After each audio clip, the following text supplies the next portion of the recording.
네, 할렐루야. 여러분, 이 부활절로 또 두 번째 주일입니다. 오늘 그 말씀의 제목은 평안과 성령이에요. 예수님께서 죽으시기 전에 이 제자들에게 두세 번 정도 이렇게 이야기를 했습니다. 이 예수님의 죽은데 뭐요? 부활할 것이다. 이렇게 주님께서 말씀을 하셨는데 사실 그 내용은 굉장히 기이한 일입니다. 십자가에서 죽는다. 근데 다시 살아난다. 사실 당시 그 제자들은 현실성이 전혀 없는 그 이야기입니다. 또 그것이 미래의 그 일이기 때문에 제자들은 주님의 이 말씀을 별로 귀담아 듣지 않았다 하는 그 사실을 이후에 이렇게 확인을 할 수가 있는 겁니다.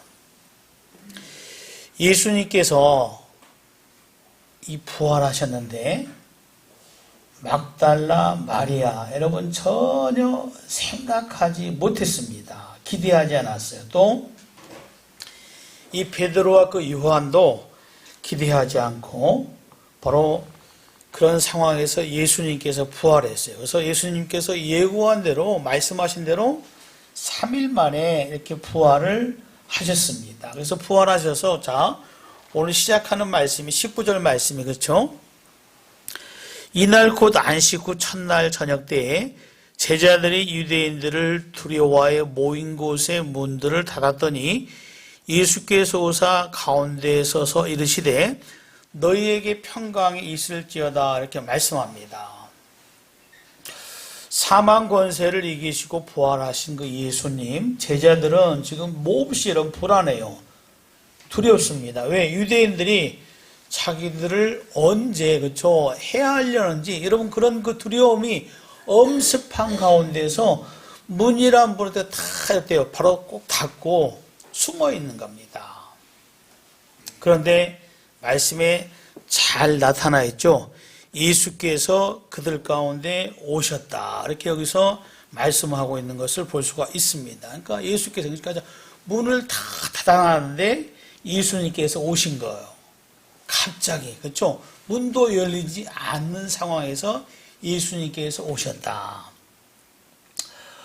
여러분 참 기이한 겁니다. 그러니까 이 기이한 일들은 여러분 사실 사람들에 대해 상식 밖의 일들을 이렇게 표현할 때 기이하다 이렇게 말하죠. 주님 어때요? 갑자기 이렇게 호련히 나타나셨습니다. 근데 하나님께서 하시는 일들의 특징을 보면은 이 호련이라는 단어를 이 곧잘 사용하고 있는 것을 볼 수가 있습니다. 여러분 이 성경에서 보면 그렇죠? 우리가 이 사람들이 어떤 과학적으로 여러분 우주로 볼 때 여러분 현재 우리가 느낄 수 있는 그 빛의 속도가 가장 빠르다. 왜? 초당 지구를 여러분 7바퀴 반이나 돈다는 여러분 그 사실은 상식적으로 다 알고 있습니다. 그런데 태양과 여러분 거리가 어마어마하죠. 8분 30여 초나 여러분 걸려서 태양에서 여러분 지구에 도착한다. 또 이 화성이라도 여러분 그 바로 화성도 장차 여러분 우리 인류가 꿈꾸고 있습니다. 언젠가 사람을 보낼 것이다. 근데 화성까지 여러분 가는 바로 우주선을 타고 몇 개월 동안 6개월이 걸려서 결국 이 화성에 갈 수 있는 그런 그 현재적인 그 상황입니다. 근데 하나님께서 하시는 거 뭐에 보면 여러분 이 시공간을 초월해서 하나님께서 역사하는 거예요. 어떤 과학적인 우주적 여러분 그러한 것으로 우리가 하나님의 말씀을 해석하려고 하면은 이해하려고 하면 여러분 그 말씀을 제대로 이해할 수가 없는 겁니다. 여러분 예수님께서 태어나실 때도 보면 그렇죠. 누가복음 2장 13절 말씀이죠. 호련히 수많은 천군이 그 천사들과 함께 하나님을 찬송했다. 호련히 갑자기 그리고 뿐만 아니라 여러분 이 주님께서 이 사역을 감당할 때 이 변화산상에서 마태복음 17장 5절 말씀 보면 말할 때에 호련히 빛난 구름이 그들을 덮으며 이렇게 말합니다. 자, 호련히 이렇게 여러분 그 단어가 또 사용이 되고 있어요. 또 여러분 주님께서 그렇죠? 이 제자들 많은 사람들 여러분 가르칩니다. 여러분 복음을 저 천국 복음을 가르치는 거예요. 그런데 여러분 이 무화과 나무의 그 비유 여러분 마가복음 13장 36절 말씀 보면 그가 호련히 와서 너희의 자는 것을 보지 않도록 하라. 하나님께서 또 여러분 자 다시 그렇죠? 다시 오실 때 마지막 때 호련히 갑자기 사람이 미처 생각하지 못하대요.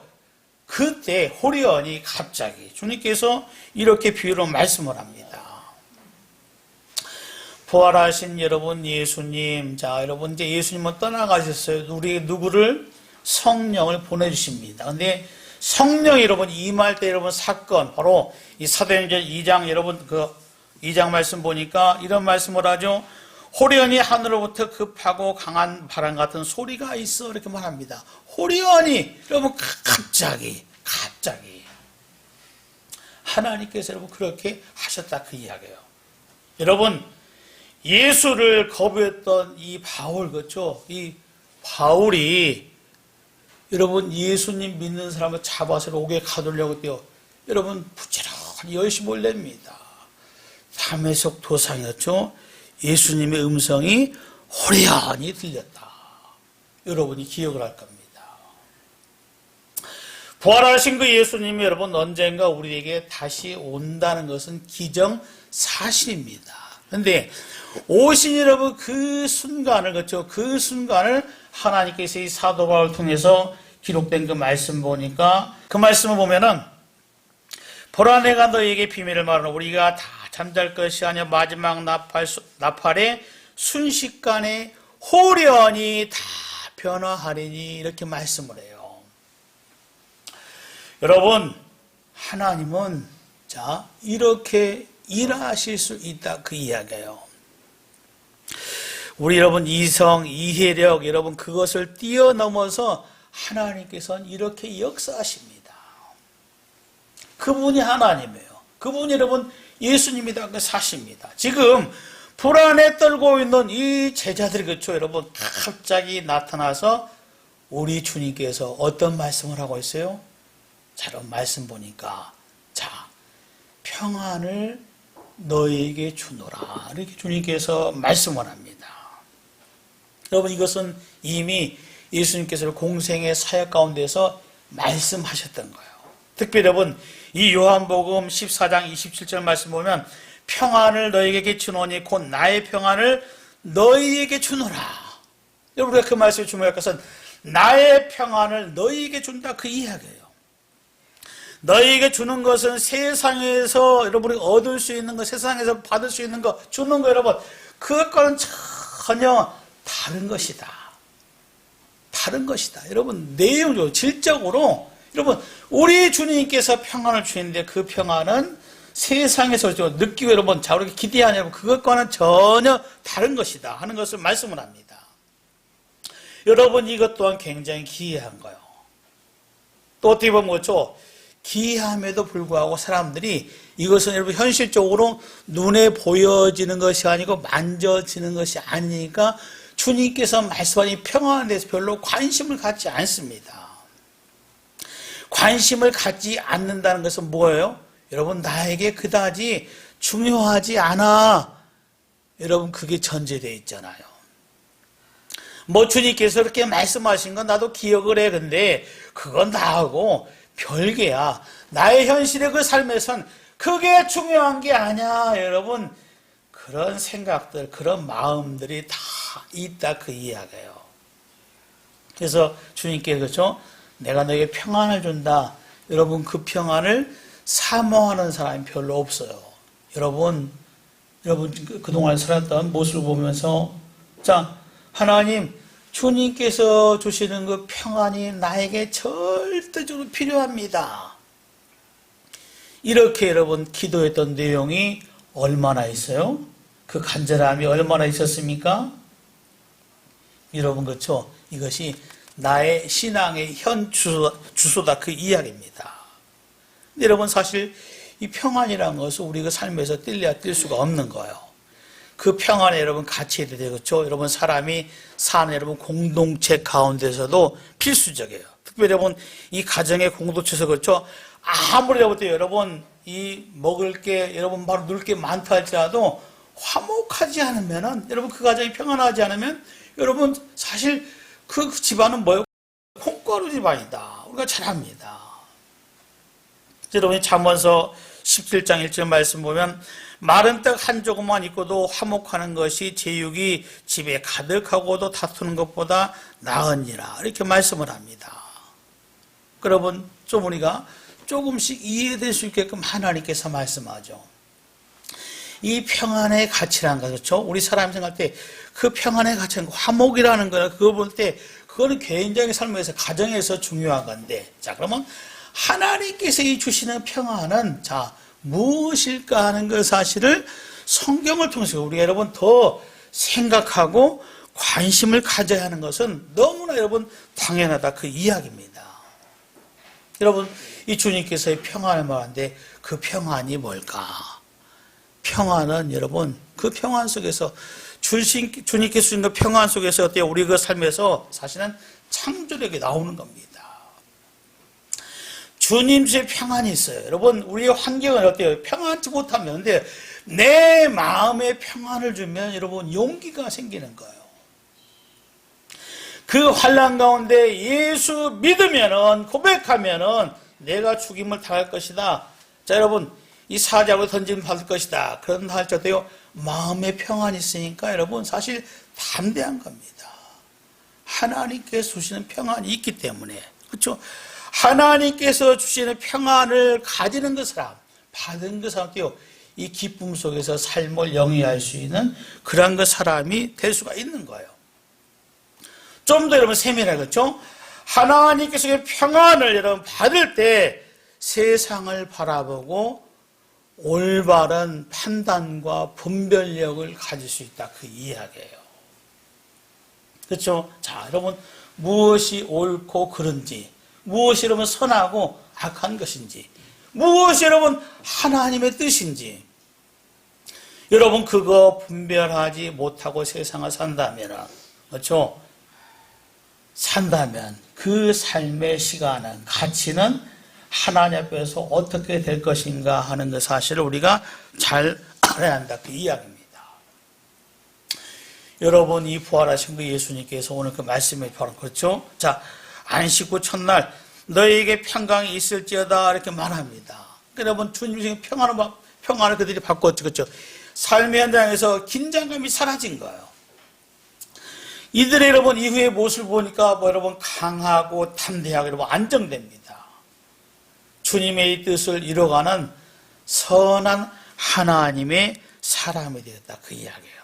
그러면 그렇습니다. 우리가 하나님을 믿는 저와 여러분이 하나님의 평안을 어떻게 받을 수 있을 것인가 하는 그 사실 중요하잖아요. 나의 그 삶에 나의 가정에 내가 하는 모든 여러분 일의 영역에 그렇죠? 하나님의 평안 우리 여러분 관심을 갖고 그 평안을 가질 수 있는 소원할 수 있는 저와 여러분이 되어야 합니다. 그 간접적인 걸 보니까 여러분 앞에 보시면 자 이런 말씀을 해요. 같이 한번 읽어보죠. 6절 7절 빌립보서 아무것도 염려하지 말고 다만 모든 일에 기도와 간구로 너희 구할 것을 감사함으로 하나님께 알아야 그리하면 모든 지각에 뛰어난 하나님의 평강이 그리스도 예수 안에서 너희 마음과 생각을 지키시리라. 하나님의 평강이 그렇죠. 그리스도 안에서 우리의 마음 생각 모든 것을 주장하신다 그 이야기예요. 여러분 이 부활하신 예수님 그렇죠. 내가 너에게 평안을 주노라 말씀했습니다. 이 평안을 받는 방법 모든 일에 대해 감사함으로 하나님께 아뢰면 자 구하면 하나님의 평강이 예수님을 통해서 나의 그 삶을 지배하기 때문에 나는 세상에서도요 여러분 지혜로울 수 있는 겁니다. 하나님의 선한 뜻을 쫓아가서 승리하는 우리 모두가 될 줄로 믿습니다. 그리고 여러분 두 번째로 여기서 말씀하는 것이 무엇일까? 주인 말씀 보니까 여러분 이 성령에 대해서 여기서 말씀을 합니다. 21절 말씀이죠. 예수께서 또 이르시되, 그러니까 다른 거 이야기하시되 너희에게 평강이 있을지어다. 아버지께서 나를 보내시가세 나도 너희를 보내노라. 이렇게 말씀을 합니다. 그렇죠? 그렇죠? 보낸다는 거예요. 보낸다는 거. 근데 여러분, 이 보내는데 여러분, 우리 주님께서 무엇을 동반해서 말씀하시냐면 이 말씀을 21절 이 말씀을 하시고 그들을 향하사 숨을 내쉬며 이르시되 성령을 받으라. 성령을 받으라 이렇게 말씀을 합니다. 그러니까 여러분 이것도 사실은 예수님께서 이미 예고한 그 말씀을 우리가 잘 기억을 하고 있습니다. 근데 여러분 이 사도 요한은 성령을 예수님의 숨으로 이렇게 표현하고 있는 것을 볼 수가 있습니다. 그러니까 여러분 성경에 보니까 바로 이 성령을 창세기 말씀 보니까 생기로 이렇게 번역을 해놓고 있는 것을 볼 수가 있습니다. 사람 어찌 흙으로 빚으시고 흙 후에 생기를 부어놓으니까 생명이 됐다. 생명이 됐다. 그렇죠? 여러분 이 성경에 잘 기록이 되어 있습니다. 그러니까 여러분 이 영, 생기 이것이 다 어때요? 성령으로 이렇게 표현할 수가 있습니다. 그러니까 여러분 예수님께서 이 땅에 오셨어요. 보니까 성령으로 잉태가 됐다. 여러분 가운데 성령으로 잉태된 사람이 있습니까? 아니죠. 오직 예수님만. 그렇죠? 이 메시아 구세주 되시기 위해서 여러분 이 성령으로 동정녀로 몸을 피워서 성령으로 잉태됐습니다. 이 성령으로 태어나신 예수님께서 니고데모의 대화에서 어떤 말씀을 해요? 사람이 성령으로 거듭나지 아니하면 하나님의 나라를 볼 수도 없고 들어갈 수도 없다.